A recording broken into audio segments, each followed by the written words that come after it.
Welcome back to my channel, guys! So for today's episode, I'm going to talk about the most important, the most exciting, and the most interesting occasions that happened to me here in Korea as an honorary reporter for Korea.net. Are you excited? I am excited to tell you about it. So please make sure to watch my previous video because I talked about what we do as an honorary reporter and what is it, and also it was a collaboration with my friends since it's just my first year as an honorary reporter. Okay, so I talked too much. Anyway, let's proceed to a small rewind or flashback of those important occasions that happened to me. Let's get started!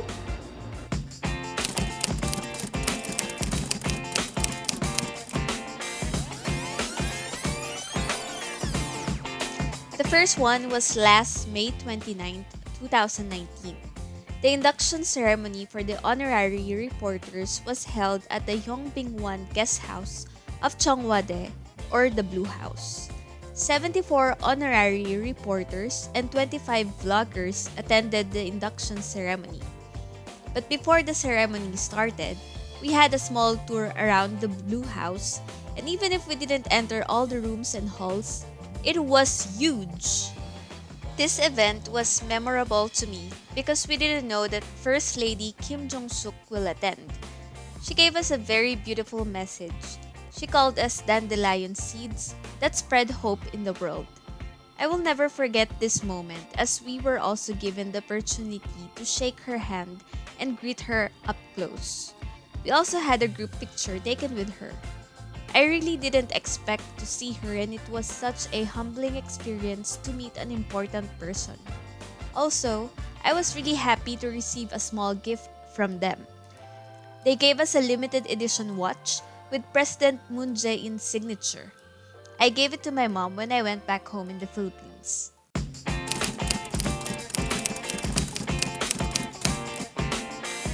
The second occasion was when honorary reporters were invited by Busan Tourism Organization and Korean Culture and Information Service to have a free tour around Busan.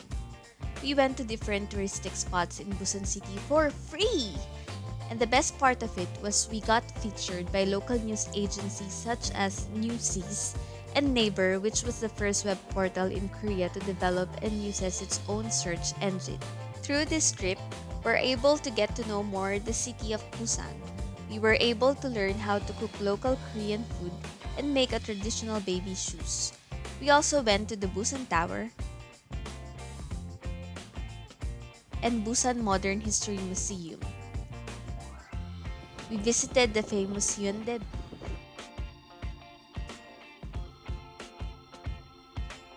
Nurimaru APEC House, Cafe Hayden, Museum Da, Hedong Yonggung Temple, Night View of Marine City, etc. Because of this trip, I also made new friends from different countries.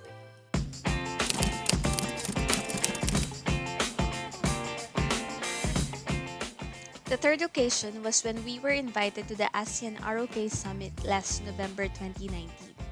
I also couldn't forget that day because it was the day when I saw President Moon Jae-in and President Rodrigo Duterte, Minister Park Yong-sun, and Secretary General Lee Yuk, and the ASEAN leaders as well. My fellow honorary reporters were standing with me in the midst of crowded media surrounding us to take a good shot of the global leaders. Well, you can see here in the picture that the struggle is real. Thanks to my Egyptian friend Mahmoud for this picture. I was fortunate to be small and to be able to squeeze in, and that is why I was able to get a good shot of the global leaders. I was literally holding my cell phone on my left hand to take a video and my camera on my right hand to take photos. Well, this is not my camera because I'm using it right now to film myself. When I was studying in college, I only know about the global leaders in pictures and I never expected to see them in reality, up close, like this close and in person, because I'm just an ordinary foreigner living here in Korea. So I really never expected that to happen, ever. It was a great honor to be with them during that historical event, and where global leaders meet and provide solutions, create partnerships and friendships despite diversity. I even wrote an article about how I felt that day in Korea.net website. Until now, I still cannot believe that I saw the current president of Korea in my home country, Philippines. I was really happy that even if this event ended, we were given a souvenir.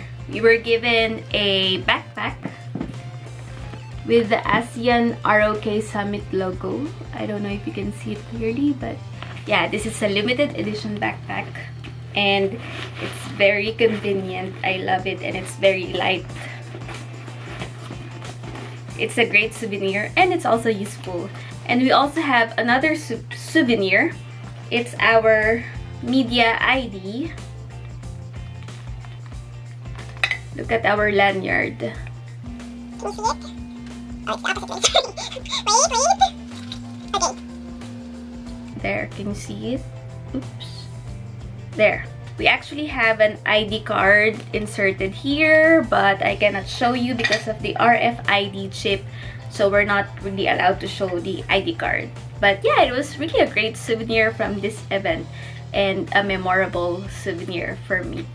Also, my artwork entry for the Korean 11 tiles was selected as one of the winners, where we expressed peaceful relations between Korea and ASEAN member nations.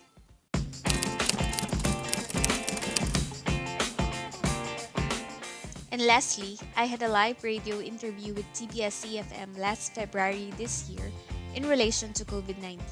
One staff said that she knew me because I'm an honorary reporter. Here is a preview clip of my interview. Welcome back, everyone. The time is 9:22, and this is the last segment of our COVID-19 live updates. It's an interview with a citizen. I personally enjoy this segment because we get to hear about the stories that are going on. And for this, we have on the line Paula Mercado-Vile, who's originally from the Philippines, and she's now living in Seoul, and she's going to be telling us how she's coping with the coronavirus. Good morning, Paula. Good morning, Miss Kim, and to everyone who's tuning right now. Thank you so much for joining us. Now, we are talking a lot about the social distancing measures due to the coronavirus. Can you please tell us how that's affecting your life? Because we also understand that you are an honorary reporter for KoreaNet, which is run by the Korean Culture and Information Service. So please tell us what's happening with your life right now. Yes, that's correct. I'm an honorary reporter for Korea.net. And because it's my duty to write articles, produce video, and promote SNS contents about Korea, COVID-19 had a huge impact on my work.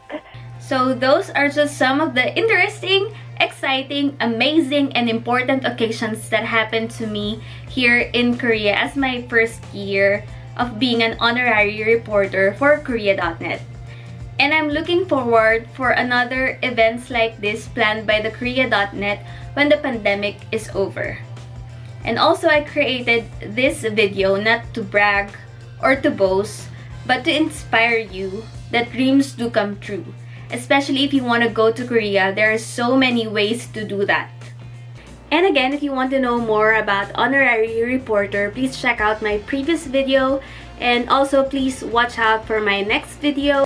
I will talk about Korea.net office tour. If you have any similar experiences, comment below. And if not, that's okay. Or you can just share your interesting experiences in Korea by commenting below.